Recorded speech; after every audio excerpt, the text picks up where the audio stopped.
मोदी हमको बर्बाद कर दिया, रोड पर ले आया। मोदी पहले हमको भुगतान करो तब हम मतदान करेंगे। मेरे पास कोई सहारा नहीं है।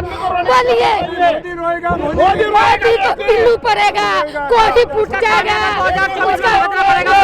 नाश हो जाएगा। मोदी के बोलिए, हम लोग बहुत तरफ के रो रहे हैं। मेरा पैसा गबन कर लिया है, कितना बाग का सिंदूर नोच लिया है। नमक रोटी खा के रखे हैं, वो पिल्लू पड़ेगा मोदी को, गृह मंत्री को पिल्लू पड़ेगा। ये माँ के शराब है।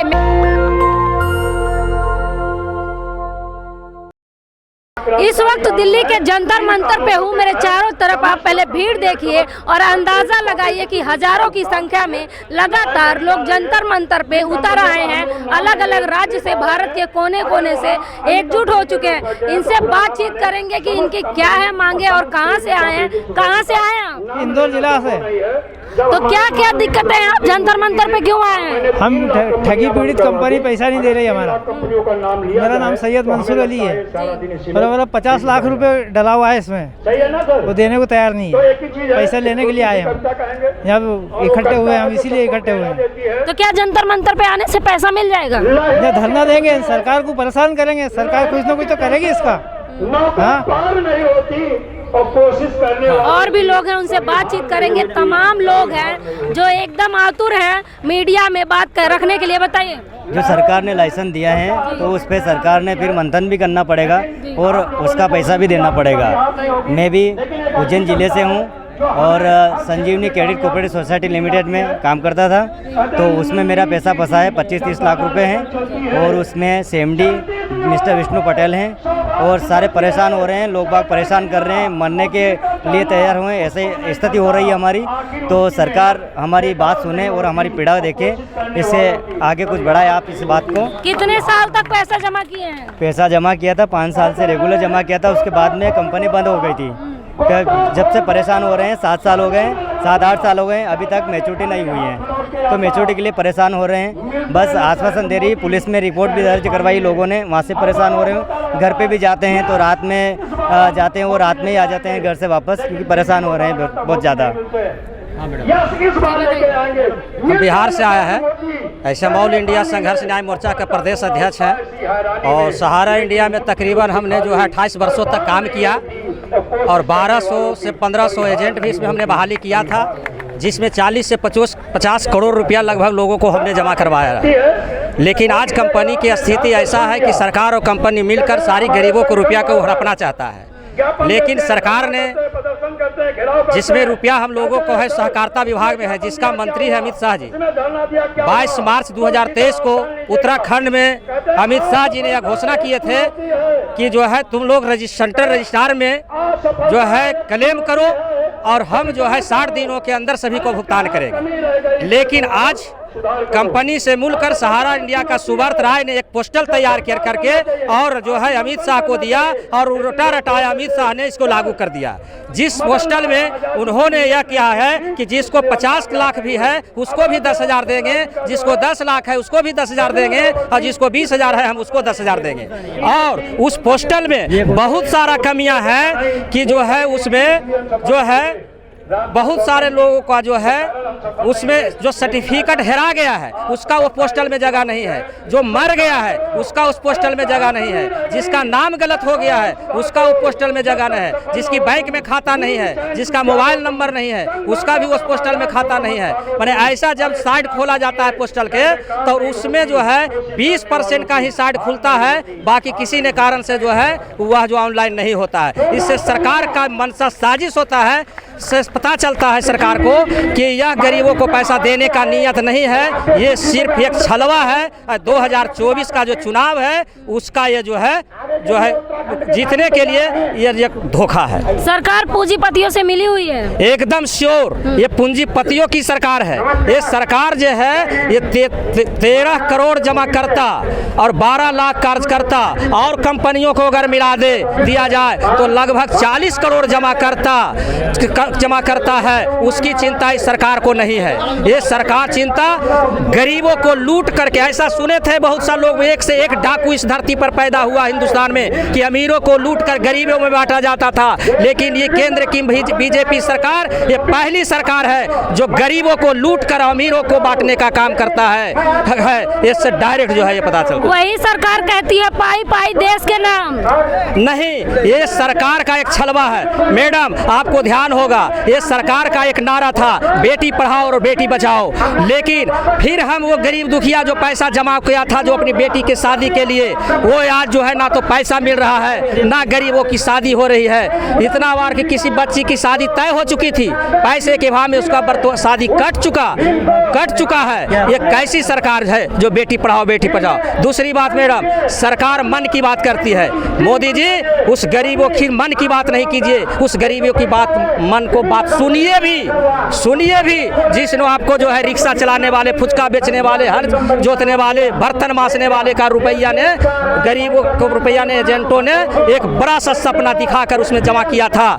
लेकिन आज ना तो उसकी बेटियां की शादी हो रही है और ना तो इलाज करा पा रहा है। इसलिए सरकार को हम आपके चैनल के माध्यम से आगाह करना चाहते हैं कि सरकार अगर जो है सभी को भुगतान करो, अरे तो आने वाला 2000 का जो चुनाव है उसको हम लोग आपको हराने का काम करेंगे। मैं उज्जैन जिले से सुमेर सेन बात कर रहा हूँ, बाबा महाकाल के नगरी से। कि एडीवी कॉरपोरेट कंपनी में हमने काम किया था। सभी ठगी की पीड़ितों आज आत्महत्या करने के दौर पे आए हैं। उन लोगों की पीड़ाओं को सरकार समझे, उन लोगों की भावनाओं को सरकार समझे। सरकार से मैं निवेदन अनुरोध करूँगा कि ये सब करना हमारे लिए स्वाभाविक है। हम हमारे हक के लिए लड़ रहे हैं, क्योंकि हमारा जीना हराम कर दिया इन लोगों ने। हमारा पैसा इन्हें सरकार, हम यदि मतदान करेंगे तो हम इसी वैरायटी पे करेंगे। हमारा यही मुद्दा रहेगा कि पहले भुगतान फिर मतदान। इसी क्या कहेंगे आप, जिस तरह से कंपनियां फ्रॉड की हैं, आपका पैसा डूब गया? हम महाराष्ट्र से, बारामती से आए यहाँ। हमारे साथ कम से कम 200 आदमी आए हैं। ये सब लोगों की कम से कम 90 करोड़ रुपए की ये ठगी हो गई है हमारे से। तो हमको यही चाहते हैं, ये जो गौर गरीब लोग हैं उनका पैसे जल्द से जल्द लौटा दे जाए। नहीं दिए तो हम पहले भुगतान नहीं करेंगे तो हम मतदान भी नहीं करेंगे। मुख्य मुद्दा वही है, अगर भुगतान नहीं करेंगे तो मतदान नहीं करेंगे। तमाम लोग हैं हाथों में पर्चा लिए हैं, क्या कहेंगे? हम यही कहेंगे कि जो है कि मोदी जी से हम कहना चाहते हैं कि उन 13 करोड़ जमाकर्ताओं का हिंदुस्तान का और कंपनियां, सहारा इंडिया का 13 करोड़, और अगर हिंदुस्तान में अगर तमाम कंपनियों के मिला दे तो 42 करोड़ जमा करता है। अगर एक परिवार का अगर 3 आदमी जो जोड़ दिया जाए तो 40 या 20 से माने 120 करोड़ जमा करता, 20 करोड़ प्रभावित है। उन लोगों को भुगतान किया जाए, अन्यथा आने वाला इस देश का जनता जो है आप उनको हराने का काम करेंगे। मैं इस संगठन का राष्ट्रीय प्रवक्ता हूं, विकास त्रिपाठी मेरा नाम है। मैं कानपुर से आया हूं। मैं आपकी मीडिया देश में है, सीमा और फातिमा अंजू की चर्चा करते हैं, पर जिस परिवार में आज हमारा जो परिवार है, पता नहीं कितनी फातिमा कितनी अंजू कुंवारी बैठी हुई हैं, जिनके माँ बाप ने पैसा जमा किया था कि इनके विवाह के लिए हमारा पैसा ये काम आएगा। ठीक, मैं सरकार के और आपकी मीडिया से भी कहना चाहता हूं, इस मुद्दे को ज़बरदस्त उठाएं, क्योंकि ये मुद्दा बहुत गंभीर बनने जा रहा है और चुनाव में हम लोग बहिष्कार करने जा रहे हैं। पहले भुगतान, बाद में मतदान। धन्यवाद। जी, यह सरकार जो है संविधान विरोधी है। संविधान के तहत सन 2019 में बर्स एक्ट बनाया था, और बर्स एक्ट के तहत है ना, जो भी ठगी पीड़ित हैं उस कानून के तहत अपना धन ले सकते थे। लेकिन इन लोगों ने बर्स एक्ट को अपना निजी एक्ट बना लिया, और जितने भी उद्योगपति हैं उनने जो अपनी कंपनियां बनाई थी और उन कंपनियों के माध्यम से गरीबों को ठगा गया, और जो पैसा इन ठक्के ने अरबी विदेशों में भेज दिया। और हमारे जो माननीय मुख्य प्रधानमंत्री जी कहते हैं मैं तो चौकीदार हूँ, और 800 करोड़ रुपए का जो हेलीकॉप्टर बना लिया, वो किसके लिए है? वो देश के लिए नहीं। इन्होंने जब ये बन के, क्या आप नहीं चाहते प्रधानमंत्री हेलीकॉप्टर में चढ़े? नहीं, हमारा प्रधानमंत्री पैदल चले, साइकिल पर चले, तभी पता चलेगा। क्योंकि जब ये हेलीकॉप्टर बन के आया उस टाइम ये कहा था मैं एक चौकीदार हूँ और चौकीदार ही रहूँगा, और नहीं तो प्रधानमंत्री जी संवैधानिक पद पे हैं, उनकी भी गरिमा है। संवैधानिक पद पे है, उन्होंने एक बात कही थी मैं चौकीदार हूँ, चौकीदार करूँगा। मैं अपने देश के लिए अगर कुछ नहीं कर सकता, मैं एक फकीर हूँ तो अपने झोला उठा के चल दूंगा। 816 करोड़ का हेलीकॉप्टर बनवा रखा है। जिस दिन भी इसको ये महसूस हुआ तेरे को भारत वाले पकड़ कर जेल में डालेंगे, उसी टाइम वो झोला उठा के और विदेश में भाग जाएगा। ये हेलीकॉप्टर जो बनवा रखा है इन्होंने अपने गरीबों के पैसे से बनवाया हुआ है। आप हेलीकॉप्टर देख रहे हैं, प्रधानमंत्री जी घर परिवार सब त्याग दिए। ये त्याग तो हमारे महापुरुषों ने किया है, जिन्होंने आज़ादी के लिए लड़ा और यहाँ तक पहुँचाए, लोगों को शिक्षा का अधिकार दिया। ये लोग तो नहीं चाहते कि भी बेटी पढ़े और आगे बढ़े, ये लोग तो चाहते हैं शिक्षा को कति खत्म करो, जो मजदूर है वो मजदूर ही रहे, जो मीडियम में दे और अपना सारा पैसा इकट्ठा करके पूंजीपतियों को दे। लेकिन ये लोग चाहते हैं गरीब को वहीं दबा के रखो, गरीबी को नहीं, गरीब को दबाओ, गरीब को ऊपर नहीं उठाने का इन्होंने वादा किया हुआ है। 2019 में जो एक्ट बनाया था इन्होंने, बर्स एक्ट के तहत इन लोगों को भुगतान क्यों नहीं करते? क्योंकि करोड़ों 40 करोड़ लोगों का पैसा फंसा हुआ है, बर्स एक्ट के तहत ये पैसा क्यों नहीं देते? आप देख सकते हैं महिलाएं भी हैं जो थोड़ा पैसा बचा के जमा करती हैं। दर्द से रखे हैं, पैसा रखे। हम पटना जिला से आए हैं, जनरल ट्रेन से आए हैं, खड़े होके आए हैं। बहुत दिक्कत से पेट काट के हमने पैसा जमा किया अपने बच्ची को शादी के लिए, और मेरा हस्बैंड के नाम से भी जमा किया। मेरा हस्बैंड भी दुनिया में नहीं है, वो पैसा मेरा दे नहीं रहा है सरकार। कौन सी कंपनी में जमा की थी? सहारा है, PACL, ACA होल्डिंग है, 3 कंपनी में हमने जमा किए थे पैसा। तो क्या भरोसा दिलाया गया था कंपनी की तरफ से? भरोसा तो दिलाया था कि हम पैसा जब मैच्योरिटी पूरेगा हम तो अकाउंट में डाल देंगे। इसी भरोसा पर हम लोग पेट काट के जमा किए, वो पैसा अभी गमन कर लिया। बोलते 3 लाख कंपनी हमने बंद कर दिया। चू तक जनता नहीं बोला, क्यों नहीं बोला जनता? भाई लोग देखिए, अपने पैसा के लिए सब आए हैं। अब पैसा तो चला गया, क्या करेंगे आप? मोदी का देंगे उसको, नहीं देगा पैसा तो माई के बहन के रुपया नहीं। अब गाली दे रही है प्रधानमंत्री को। हम क्यों ना गाली देंगे? प्रधानमंत्री को चाय वाले को बना दिए प्रधानमंत्री, वोट नहीं देंगे। प्रधानमंत्री चाय वाले को बना दिए प्रधानमंत्री, तो हम लोग क्या कर नहीं सकते हैं? हम सब एक है। फिर भुगतान, पहले भुगतान, पहले भुगतान, पहले भुगतान, पहले भुगतान, पहले भुगतान, पहले भुगतान, पहले भुगतान, पहले भुगतान, पहले भुगतान। आप इस तरह से बोल रही हैं। प्रधानमंत्री जी कहते हैं भारत की महिलाएं मेरी बहनें हैं। कुछ नहीं है, बहना नहीं है। उसका बहने रहते ना तो मांग के सिंदूर नहीं धुआ देते, किसी भाई को बहन को भाई नहीं छीन लेते। चोर है, घटिया, उसको तो माई बहन है नहीं, उसका क्या लाज शर्म रहेगा? कोई उसका खानदान तो है नहीं, क्या शर्म रहेगा उसको? आप ही लोगों के लिए छोड़ दिए, 18 घंटा काम करते हैं, कुछ नहीं करता है। सब गरीब का हड़प कर लिया, कुछ काम नहीं काम करते। तो हम लोग जंतर मंतर पे नहीं आते, अपने बच्चे के छोड़ के मजदूरी जो करते हैं वो छोड़ के नहीं आते। प्रधानमंत्री को पब्लिक जानती है। अमित शाह बैठे हैं, किसने चुना है? हम ही लोगों ने चुना है। उन्होंने क्या एक लॉलीपॉप दे दिया चुनाव का, और कुछ नहीं दिया है। हमारा 3 लाख रुपए है, मीडिया में इसमें दिखाना, मैं भी देखूंगा। वो तो AC में बैठे हैं, यहाँ पब्लिक गर्मी में मर रही है। एक एक रुपया जोड़ के उन्होंने बैंक में जमा करा। पैसा किसके पास है? सरकार के पास।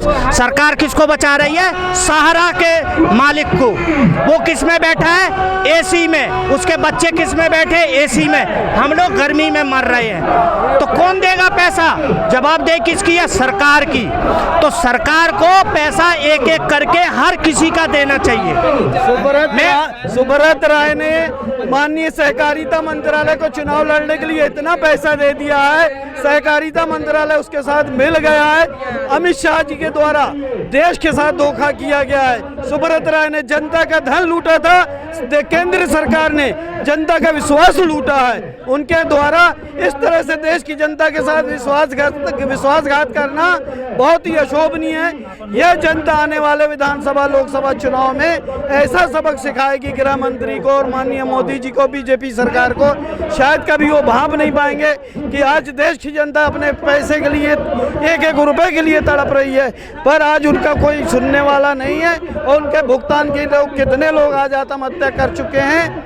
और एक देश का गृह मंत्री होते हुए अमित शाह, माननीय सुभद्रा राय की पूरी एफआई उस साले चोर की दर कैंसिल करवा दी है। हमारे द्वारा अपने पैसे को लेके 15 लाख रुपए को लेके सुभद्रा राय के खिलाफ एफआईआर दर्ज करवाई गई थी। आज वो एफआईआर उनके खिलाफ रद्द की गई है और उनको पासपोर्ट का भी आवेदन दिया गया है ताकि ये देश छोड़ के भाग जाएं और देश की जनता का पैसा लूटा जा सके। खत्म।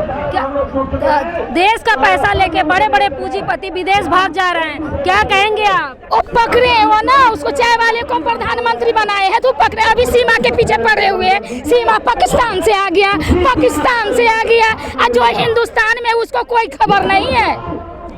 अंजू भी तो पाकिस्तान चली गई, पाकिस्तान चल गए तो मोदी पीछे चल जाए, वो भी ब्याह कर ले दूसरे लेकर, उसको भी दिमाग नहीं है। उनको अंजू का पड़ा है, अंजू सीमा के पीछे पड़े हुए, कितना सीमा पर है उसके लिए ध्यान नहीं है, सीमा का कोई ध्यान नहीं है। 5 किलो अनाज वो अपना रखे, हमको नहीं चाहिए 5 किलो राशन, हमको पहले भुगतान चाहिए। अपना पैसा मांगते हैं, उसे भीख नहीं मांगते हैं, अपना पैसा चाहिए। मोदी चोर है, मोदी आप गाली दे रही है। नहीं गाली देंगे गाली। हम कैसे कैसे करके आए हैं, बगैर पति को हम घर चलाते हैं। मेरे पास 4 बेटी है, कहाँ से शादी करेंगे? 1-1 रुपया पेट काट के रखे थे पैसा। मेरा पर्स ढूंढ लीजिए, मेरे पास पैसा नहीं है। कैसे कैसे करके हम जाएंगे, अपना घर जाएंगे। हम लोग अगल बगल को कहता है क्या, अरे पैसा लेके खा गया, एक कर दिया, वो कर दिया। गाय भैंसी अनाज गेहूँ जो होता है सब रख लेता है। मोदी हमको बर्बाद कर दिया, रोड पर ले आया। मोदी पहले हमको भुगतान करो तब हम मतदान करेंगे। मेरे पास कोई सहारा नहीं है।